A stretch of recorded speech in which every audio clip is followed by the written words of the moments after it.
Hello everyone, welcome to channel learn with ease. आज का topic है पार्टनरशिप फंडामेंटल्स का, जिसमें हम सॉल्व करेंगे question number 10 chapter 1 TS Grewal की बुक से class 12 accounts. Online sessions, online classes के लिए आप मुझे व्हाट्सएप कर सकते हो। इस नंबर पर अपना नाम और क्लास, आप मुझे टेलीग्राम पर भी फॉलो कर सकते हो। तो एक छोटा सा रिकैप कर लो क्वेश्चन का। क्या कहना चाहता है ये कि दो पार्टनर है अखिल और बीमल, प्रॉफिट शेयरिंग रेशियो 3:2 है। अखिल ने फर्म को लोन दिया 1 लाख रुपए का। कब दिया? 1 अक्टूबर 2022 को। इसी दिन फर्म ने बीमल को लोन दे दिया 1 लाख रुपए का। अब इंटरेस्ट के बारे में कोई भी एग्रीमेंट नहीं है इनके बीच में। लोन पर इंटरेस्ट दिया जाएगा या लिया जाएगा, ऐसा कुछ भी नहीं है इनके बीच में। अब अखिल ने अपनी पर्सनल प्रॉपर्टी उसे भी फर्म को दिया है एज ए गोडाउन यूज करने के लिए, जिसके लिए उसको रेंट दिया जाता है हर महीने 5,000 रुपए। फर्म ने पूरे साल प्रॉफिट अर्न किया है 1,03,000 का। ऊपर के खर्चों की एडजस्टमेंट्स करे बिना हमारे पास प्रॉफिट है 1,03,000 का। आपको दिखाना है कि प्रॉफिट है कितना और किस पार्टनर को कितना मिलेगा। तो सबसे पहले समझो कि अगर हम बात करते हैं, जो अखिल ने लोन दिया है फर्म को, जो फर्म के लिए लाइबिलिटी है 1 लाख रुपए की, इस पर इसको इंटरेस्ट दिया जाएगा या नहीं दिया जाएगा? इस पर अखिल को इंटरेस्ट दिया जाएगा। क्यों दिया जाएगा? क्योंकि अगर पार्टनरशिप डीड है और वो साइलेंट है, इंटरेस्ट के बारे में कुछ नहीं लिख रही है कि अगर उसने फर्म ने पार्टनर से लोन लिया है तो उस पर इंटरेस्ट दिया जाएगा या नहीं दिया जाएगा, इस बारे में पार्टनरशिप डीड साइलेंट है, उसमें कुछ भी नहीं लिखा। तो उस केस में भी आप 6% पर एनम के हिसाब से उसको इंटरेस्ट दोगे। तो यहाँ पर कितने पीरियड का आपका हो गया? 1 अक्टूबर से 31 मार्च 2023, 6 महीने का उसका इंटरेस्ट बनता है 6% के हिसाब से 3,000 रुपए। 1 लाख पर 3,000 रुपए का इसको इंटरेस्ट देना है। अगर आपसे जर्नल एंट्री पूछी जाएगी तो क्या एंट्रीज बनेगी? Interest on loan account debit करोगे 3,000 से, और ये वाला लोन का इंटरेस्ट हम उसी के लोन के अकाउंट में ऐड करते हैं। तो लोन फ्रॉम अखिल अकाउंट 3,000 उसी लोन अमाउंट में ऐड हो जाएंगे। मतलब कि अब उसके लोन की अमाउंट हो गई है 1,03,000 रुपए। इतना इस अकाउंट में आउटस्टैंडिंग स्टैंड कर रहा है। अगर हम पे कर देते तो loan from Akhil account debit to bank account हो जाता। लेकिन अभी हमने इसको पे नहीं किया, तो इसका बैलेंस 1 लाख नहीं 1,03,000 रुपए आप बैलेंस शीट में आप दिखाओगे। जैसे कि हम किसी और से लोन लेते हैं, उस पर जो इंटरेस्ट हमें पे करना होता है, उस पर जो इंटरेस्ट पेबल होता है, हम उसी लोन में ऐड करके शो करते हैं, अलग से इंटरेस्ट पेबल नहीं शो करते। इसी तरह से पार्टनर से अगर आपने लोन लिया है, उसका इंटरेस्ट भी उसी लोन अमाउंट में ऐड हो जाएगा।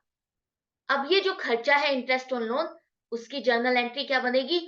उसको आपको प्रॉफिट एंड लॉस अकाउंट में ट्रांसफर करना है। नॉमिनल अकाउंट है, इसलिए प्रॉफिट एंड लॉस अकाउंट में ट्रांसफर होगा। प्रॉफिट एंड लॉस अकाउंट आपका डेबिट होगा और interest on loan account credit होकर के खत्म हो जाएगा। तो ये दो जर्नल एंट्री बनेगी, ये भी समझ लिया आपने। अगर हमें इसे शो करना हो प्रॉफिट एंड लॉस अकाउंट में, तो कैसे शो होगा? आपको पता है कि प्रॉफिट एंड लॉस अकाउंट में हम शो करेंगे इंटरेस्ट को। क्यों? क्योंकि ये चार्ज अगेंस्ट प्रॉफिट वाला खर्चा है। तो यहाँ पर इंटरेस्ट ऑन लोन 3,000 रुपए आपका इस तरह से शो होगा खर्चा। पहले आप, जो आपके पास इनकम है प्रॉफिट है 1,03,000 दिखाओ, और ये 3,000 इंटरेस्ट ऑन लोन आ जाएगा। इसी तरह से आपके पास क्वेश्चन में ध्यान से देखो, वहां पर आपके पास दिया हुआ है कि बीमल को भी लोन फर्म ने दिया। फर्म ने बीमल को लोन दिया है। अब ये फर्म के लिए क्या हो गई? एसेट हो गई। अगर फर्म ने बीमल को लोन दिया तो उस पर इंटरेस्ट मिलेगा या नहीं मिलेगा? उस पर फर्म इंटरेस्ट उससे ले सकती है या नहीं ले सकती? इस केस में पार्टनरशिप डीड में अगर कुछ भी मेंशन नहीं है तो हम उससे इंटरेस्ट नहीं ले सकते। अगर आपने पार्टनरशिप डीड में लिखा होता कि आप लोन देने पर इतना इंटरेस्ट चार्ज करोगे, तो उस पर चार्ज किया जाता। लेकिन अगर पार्टनरशिप डीड में ऐसा कुछ भी मेंशन नहीं है, तो हम उससे इंटरेस्ट नहीं चार्ज कर सकते, इंटरेस्ट नहीं ले सकते। और पार्टनरशिप एक्ट ने भी स्पेशली इसके बारे में कुछ नहीं लिखा। उसने लिखा है अगर पार्टनरशिप डीड में अगर आप मेंशन करते हो तो आप उससे इंटरेस्ट ले सकते हो, अदरवाइज नहीं। तो बीमल ने जो लोन लिया है, उससे हम इंटरेस्ट नहीं ले सकते, क्योंकि कुछ भी इसके बारे में मेंशन नहीं है, कोई एग्रीमेंट नहीं है। और ना ही हमारा पार्टनरशिप एक्ट इसके बारे में कहता है। दूसरा, जो अखिल ने अपनी प्रॉपर्टी दी है रेंट पर, वो जो प्रॉपर्टी गोडाउन की तरह से यूज की जा रही है, उस पर जो उसको रेंट दिया जा रहा है 5,000 रुपए, वो भी आप प्रॉफिट एंड लॉस अकाउंट में दिखाओगे।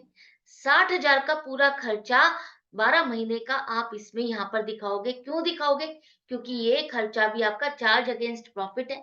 जिस तरह से आप बाहर किसी की प्रेमिसेस या गोडाउन को यूज करते हो और उस पर रेंट देते हो, उसी तरह से हम मान रहे हैं कि हमने इस पार्टनर से उसकी प्रीमिसेस को लिया और उसको यूज कर रहे हैं, तो उस पर जो रेंट है वो हमारा डेफिनेट वाला खर्चा हमको देना ही देना है, चाहे प्रॉफिट हो चाहे लॉस हो।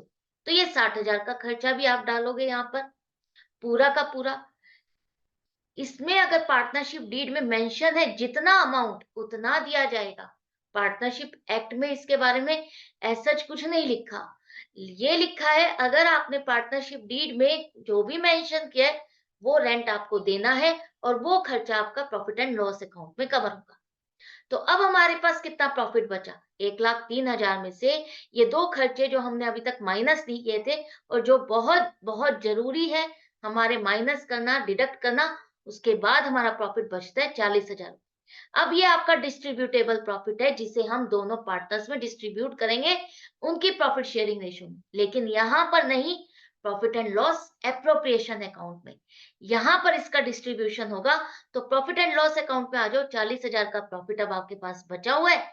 इसको हम प्रॉफिट शेयरिंग रेशियो में 3:2 में बांटते हैं। तो अखिल के पास जाएगा 24,000 और बीमल के पास जाएगा 16,000। प्रॉफिट है इसलिए पार्टनर्स के अकाउंट आपके क्रेडिट होंगे और एप्रोप्रिएशन अकाउंट आपका डेबिट होगा। तो डेबिट साइड पर यह एंट्री होगी, दोनों पार्टनर्स के अकाउंट को आप क्रेडिट करो और जिसके जितने हिस्से आएगा उनके कैपिटल अकाउंट में क्रेडिट होकर के ये अकाउंट आपका क्लोज हो गया। तो ये था क्वेश्चन जहां पर हमने पूरा अच्छे से समझा कि किस चीज पर आपको कैसे कैलकुलेशन करनी है, किस लोन पर आपको इंटरेस्ट देना है तो कितना देना है, और किस पर आपको नहीं देना, और उसकी प्रेजेंटेशन क्या होगी प्रॉफिट एंड लॉस अकाउंट और एप्रोप्रिएशन में, आप इसको कैसे शो करो। तो आई होप ये अच्छे से आपको समझ में आ गया। कमेंट सेक्शन में आप लिख सकते हो अपने डाउट्स को अगर आपको कोई डाउट है, और मैं मिलती हूँ आपसे नेक्स्ट वीडियो में नेक्स्ट क्वेश्चन के साथ। प्रैक्टिस आपको जारी रखनी है। Goodbye and take care.